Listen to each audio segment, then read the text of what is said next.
चलता रहूंगा पथ पर, चलने में माहिर बन जाऊंगा, या तो मंजिल मिल जाएगी या अच्छा मुसाफिर बन जाऊंगा। नमस्कार दोस्तों, मैं अजीत यानी आपका स्वागत करता हूं आपके अपने YouTube channel target with Balram Swami के अंदर। दोस्तों, जनरल साइंस का टॉपिक अपने पाचन जो स्टार्ट किया था उसका आज पार्ट सेकंड है। सेकंड पार्ट के अंदर अपने जो कल पार्ट किया था पार्ट 1, उससे आगे कंटिन्यू रखेंगे। दोस्तों, थोड़ी सी आपको कठिनाई जो होती है उसके लिए खेद है, लेकिन लॉकडाउन के कारण ये प्रॉब्लम थोड़ी आपको फेस करनी पड़ेगी, क्योंकि हमारी थोड़ी मजबूरियां हैं। लॉकडाउन के कारण सिर्फ 20 मिनट की वीडियो हम अपलोड कर पाते हैं दोस्तों, लेकिन आपका टॉपिक कोई भी बीच में नहीं रहेगा। जहां से आपने खत्म किया है वहीं से स्टार्ट रहेगा, उसमें कोई प्रॉब्लम आपको नहीं आएगी जी। कल अपने बात की थी यहाँ तक कि बच्चों के अंदर दंत सूत्र किया था ICPM और M 2102/2102 × 2 का रीजन था कि ऊपर का सूत्र जो है वो ऊपर के आधे जबड़े का है, इसीलिए पूरा जबड़ा कंप्लीट करने के लिए अपने को मल्टीप्लाई 2 करना पड़ा था इसके अंदर, और नीचे वाले के अंदर भी सेम था, × 2 किया था। ऊपर का टोटल 5 था, नीचे का 5 था, 2 से मल्टीप्लाई किया, 10/10 = 20। तो बच्चों के अंदर 20 दांत ही अपने यहाँ काउंट किए थे। अब अगर अपने ये बच्चों के अंदर सूत्र था, अगर अपने बात करें कि बड़ों के अंदर यानी वयस्क के अंदर अगर अपने बात करें तो ये वयस्क के अंदर जो सूत्र है उसके अंदर सेम होगा जी ICPM और M, और उसके अंदर जो सूत्र है वो थोड़ा सा चेंज होगा। 2102 जो था 2102 था वो 2123/2123 हो जाएगा। यहाँ पर 2102 था, यहाँ पर 2123/2123 हो जाएगा। बाकी सेम है, इसको भी मल्टीप्लाई 2 से करना है, क्योंकि ये भी आधे जबड़े का सूत्र है, ऊपर का और नीचे का भी। इसमें अगर देखें 2 1 3, 3 और 2 5, 5 और 3 8, 8 को 2 से मल्टीप्लाई करोगे कितना आया जी आंसर अपने पास 16। नीचे भी अगर मल्टीप्लाई करोगे सेम है, 2 2 4 5 और 3 8, 8 को 2 से मल्टीप्लाई किया 16, और टोटल अपने पास आ गया जी 32। तो ये बड़ों के अंदर दांतों की संख्या 32 और बच्चों में 20, जो इस प्रकार से अपने को पता लगेगी जी। अब ये इतनी राम कहानी लिखने का मतलब क्या है अपने पास, वो अब देखते हैं कि अगर आपको पूछे कि बच्चों के अंदर कैनाइन दांतों की संख्या कितनी होती है, तो कैनाइन देख लेना जी, कैनाइन का मतलब C।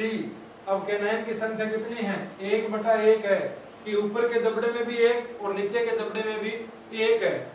तो अब 1 और 1 2 आंसर नहीं आएगा, अपना आंसर क्या आएगा, 1 को 2 से मल्टीप्लाई 2 और 1 को 2 से मल्टीप्लाई 2। टोटल कैनाइन दांतों की संख्या 4, क्योंकि ये आधा जबड़ा है, 2 से मल्टीप्लाई करोगे तो पूरा कंप्लीट होगा, इसीलिए 2 और 2 4। अब अगर आपको पूछ ले, इससे आपको यह भी पता लगेगा कि बच्चों के अंदर कौन से दांत एब्सेंट होते हैं। तो देखो जी 0 0 कहां पर है, प्री मोलर के अंदर। तो बच्चों के अंदर कौन से दांत एब्सेंट होते हैं, तो प्री मोलर दांत एब्सेंट होते हैं जी, ये देखो 0 0। अब आपको पूछे कि बच्चों में मोलर दांतों की संख्या कितनी होती है जी, तो 2/2, इसको 2 से मल्टीप्लाई करना है, 2 4 2 4, 4 और 4 8। तो मोलर दांतों की संख्या कितनी होगी 8।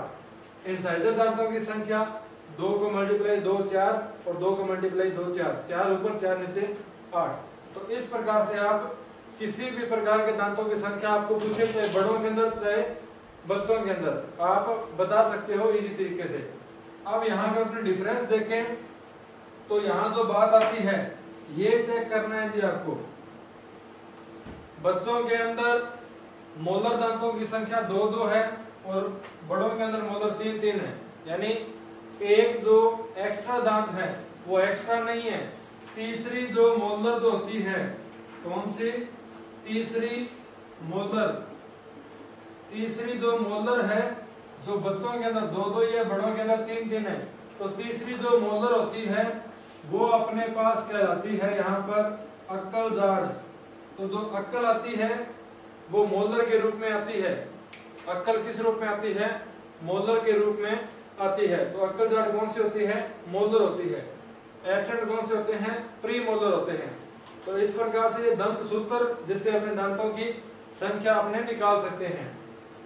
अब अगर अपने देखें तो दांतों के अंदर प्रोटीन कौन सा पाया जाता है? तो दांतों के अंदर प्रोटीन जो होता है वो अपने पास यहाँ होता है डेंटिन प्रोटीन। कौन सा प्रोटीन? Dentin protein. इसीलिए दांतों का जो डॉक्टर होता है उसको क्या बोलते हैं अपने? डेंटिस्ट बोलते हैं। डेंटिस्ट। तो डेंटिस्ट से बन गया डेंटिन प्रोटीन। दांत जो है किससे मिलकर बने होते हैं? कैल्शियम और फास्फोरस से। कैल्शियम और फास्फोरस से मिलकर बने होते हैं।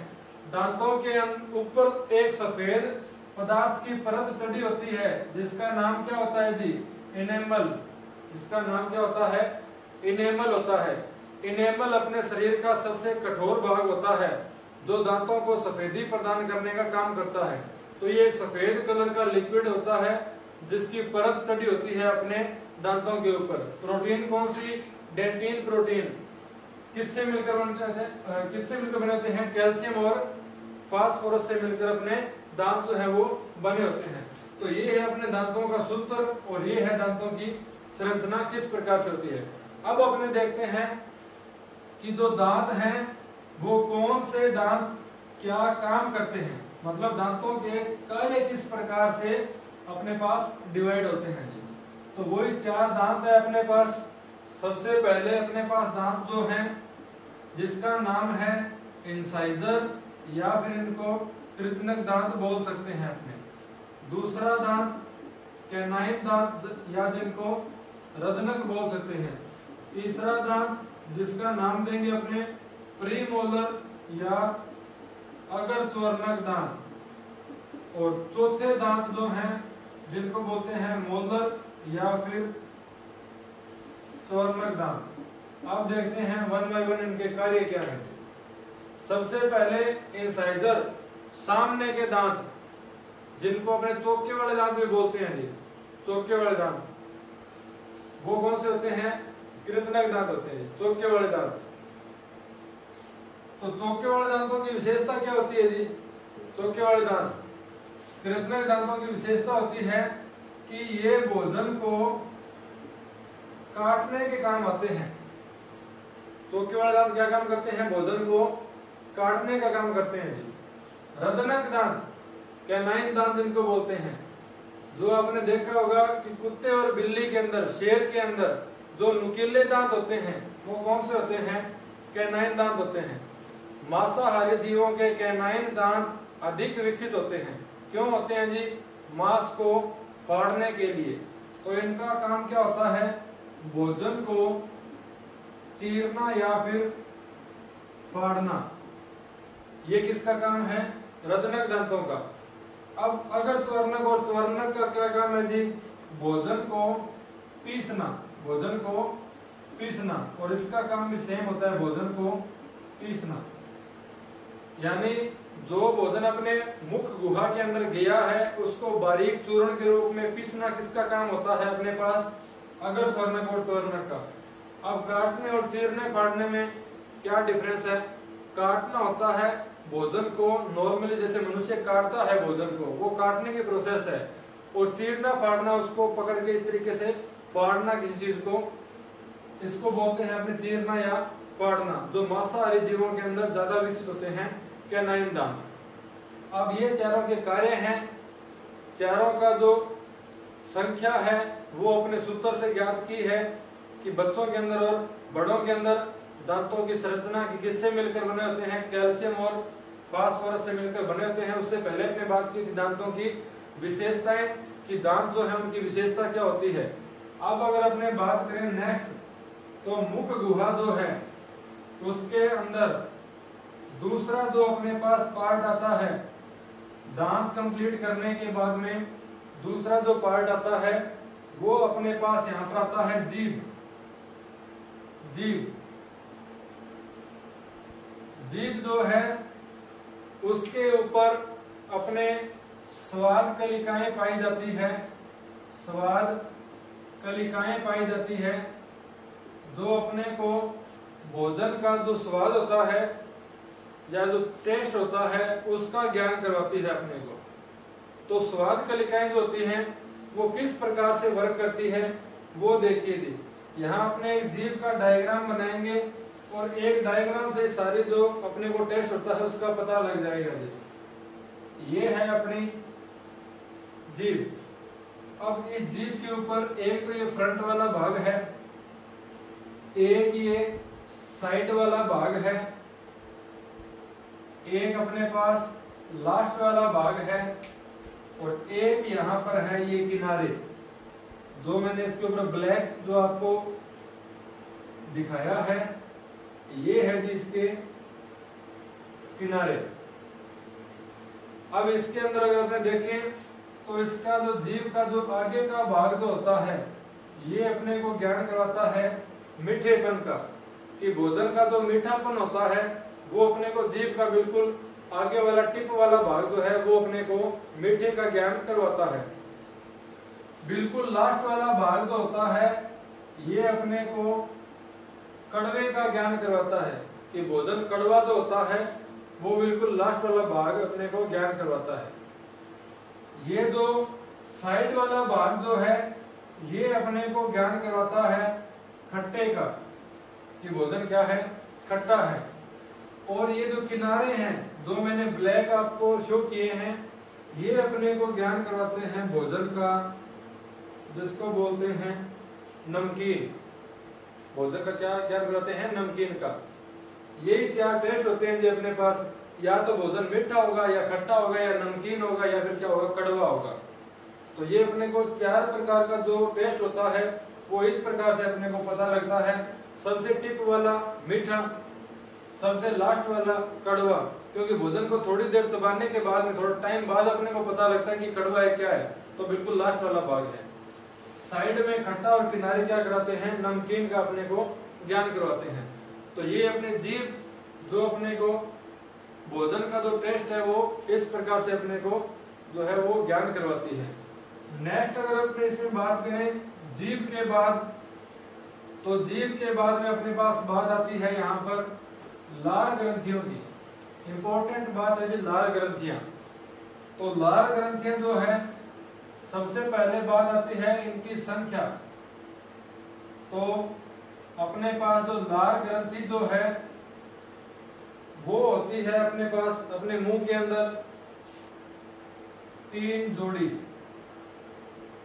कितनी होती है, 3 जोड़ी। ये 3 जोड़ी जो लार ग्रंथियां हैं ये मिलकर लार का स्त्रावन करती हैं। अब ये 3 जोड़ी कहां कहां होती है, सबसे पहले जो जोड़ी है वो अपने होती है कान के नीचे। कहां होती है, कान के नीचे। दोनों कानों के नीचे एक एक लार ग्रंथि पाई जाती है। दूसरी जो होती है वो होती है अपने निचले जबड़े के ऊपर, यानी निचले जबड़े के ऊपर, यानी नीचे के जबड़े के दोनों साइड में एक एक लार ग्रंथि पाई जाती है। एक कहाँ होती है, कान के नीचे, दूसरी जबड़े पर, और तीसरी कहाँ होती है, तीसरी लार ग्रंथि अपने पाई जाती है जीभ पर। तीसरी पाई जाती है जीभ पर। तो कान से स्टार्ट करना है। सबसे पहले कान, कान से आगे आए नीचे का जबड़ा और जबड़े के अंदर गए जीभ। तो ये 3 लार ग्रंथियां हैं अपने पास। और टोटल कितनी है, 6, क्योंकि यहाँ 3 और दूसरी साइड में भी कितनी होती है, 3। टोटल संख्या कितनी होती है, यहाँ 6 होती है। ये है अपने पास लार ग्रंथियां। अब लार ग्रंथियां क्या काम करती है, लार का स्त्रावन करती है। लार का स्त्रावन करती है। लार जो है उसकी पीएच कितनी होती है, 6.8, यानी इसकी प्रकृति कैसी होती है, हल्की अम्लीय होती है। प्रकृति कैसी होती है, हल्की अम्लीय प्रकृति अपने पास लार की पाई जाती है। अब लार जो है उसकी अम्लीय प्रकृति होती है। क्यों होती है अम्लीय प्रकृति, क्योंकि इसकी प्रकृति अम्लीय होने का कारण ये है कि अपने मुख के अंदर जो भोजन आया है उसके अंदर जो जीवाणु वगैरह, जो बैक्टीरिया वगैरह जो हैं वो अपने वहीं पर नष्ट हो सके, उनको नष्ट किया जा सके। इसीलिए लार की प्रकृति कैसी पाई जाती है, अपने पास अम्लीय पाई जाती है। दूसरी बात, यहाँ पर एक एंजाइम निकलता है, अपने जो लार है उसके अंदर एक एंजाइम पाया जाता है जिसका नाम होता है जी टाइलिन एंजाइम। टाइलिन एंजाइम, या फिर इसको अपने बोल सकते हैं लारिये एमाइलेज। लारिये एमाइलेज। अब ये काम क्या करता है जी, जो टाइलिन एंजाइम है इसका काम होता है अपने भोजन के अंदर जो स्टार्च होती है उस स्टार्च को तोड़ना, किसके अंदर, माल्टोज के अंदर। स्टार्च को किसमें तोड़ना, माल्टोज के अंदर। ये इस टाइलिन एंजाइम का काम होता है, जो किसमें पाया जाता है, लार ग्रंथियों के अंदर पाया जाता है। टाइलिन के अलावा यहाँ पर एक एंजाइम और निकलता है जिसका अपने पास नाम होता है lysozyme. Lysozyme enzyme. Lysozyme enzyme जो है ये अपने लार के अंदर पाया जाता है। पहला टाइलिन, दूसरा लाइसोजाइम। टाइलिन को याद कैसे रखोगे, लार ग्रंथियां कहाँ पाई जाती है, टंग के ऊपर। किसके ऊपर, जीभ के ऊपर। तो जीभ को बोलते हैं टंग। टंग के ऊपर लार ग्रंथियां पाई जाती है, जिससे लार निकलेगी तो टंग से टाइलिन। टंग से क्या हो गया, टाइलिन हो गया। तो यहाँ पर जो लाइसोजाइम है इस एंजाइम का काम क्या होता है, लाइसोजाइम एंजाइम का जो काम है वो सेम अपने पास काम करता है जीवाणुओं को नष्ट करना। जीवाणुओं को नष्ट करना, ये इसका काम होता है कि अपने भोजन के साथ जो जीवाणु आते हैं उनको मुख के अंदर ही नष्ट करना। किसका काम है, लाइसोजाइम का। जबकि यहाँ पर टाइलिन ने क्या काम किया था, स्टार्च को माल्टोज के अंदर तोड़ने का काम यहाँ पर किया था। अब ये लाइसोजाइम एंजाइम जो है इसका टेस्ट आप देख सकते हो जी कैसा होता है। अपने शरीर के अंदर जो लाइसोजाइम है इस एंजाइम का टेस्ट आप खुद पहचान सकते हो। कैसे, अपनी आंख जो है उनसे जो आंसू निकलते हैं उस आंसू के अंदर यही लाइसोजाइम एंजाइम होता है। ये लाइसोजाइम एंजाइम आंसुओं के अंदर पाया जाता है। आंख से आंसू निकलते हैं तो सारे जीवाणु नष्ट हो जाते हैं जी, सारे जीवाणु नष्ट हो जाते हैं। इसीलिए व्यक्ति को थोड़े थोड़े दिनों के अंतराल के बीच में रोना चाहिए। क्यों रोना चाहिए जी, आंखों के जीवाणुओं को भी नष्ट करना है। क्योंकि आंसुओं के अंदर क्या होता है, लाइसोजाइम एंजाइम पाया जाता है और यही एंजाइम अपने लार के अंदर पाया जाता है। ये है जी अपनी लार ग्रंथियां जो अपने मुख गुहा के अंदर स्थित होती है। तो दोस्तों ये अपना एक पार्ट है जो मुख गुहा, जिसके अंदर दांत होते हैं, लार ग्रंथियां होती है और आपकी जीभ पाई जाती है। ये तीनों मिलकर अपने पास यहाँ बनाते हैं मुख गुहा की संरचना। तो मुख गुहा ये अपना पहला पार्ट यहाँ पर पाचन का कंप्लीट होता है। नेक्स्ट जो पार्ट है जिसके बाद में अपने देखें तो यहाँ ग्रसनी, ग्रासनाल, अमाशय, छोटी आंत और बड़ी आंत जो होती है वो अपने करेंगे नेक्स्ट वीडियो के अंदर। क्योंकि दोस्तों लॉकडाउन के कारण थोड़ी सी समस्या आती है, वीडियो 20 मिनट के बाद में ऑटो कट होता है, तो अपने टॉपिक कोई बीच में न रहे इसलिए अपने एक पार्ट ये मुख गुहा कंप्लीट और नेक्स्ट जो पार्ट रहेगा वो अपने स्टार्ट करेंगे डायरेक्ट ग्रसनी से, जो दूसरा पार्ट है। दोस्तों अगर आपको वीडियो पसंद आए तो इसको लाइक जरूर करें और शेयर कर दें, जिससे आपका जो जितने भी फ्रेंड हैं उनको भी ये वीडियो देखने का मौका मिले। और चैनल को सब्सक्राइब जरूर करें जिससे आपको जो नोटिफिकेशन मिल सके वीडियो का, और आप जैसे अपने नया टॉपिक अपलोड करेंगे तो आपको उसी टाइम आपको नोटिफिकेशन मिल जाएगा। और दोस्तों कमेंट बॉक्स के अंदर कमेंट जरूर कर दें कि आपको वीडियो कैसी लगी। थैंक यू दोस्तों, जय हिंद, जय भारत।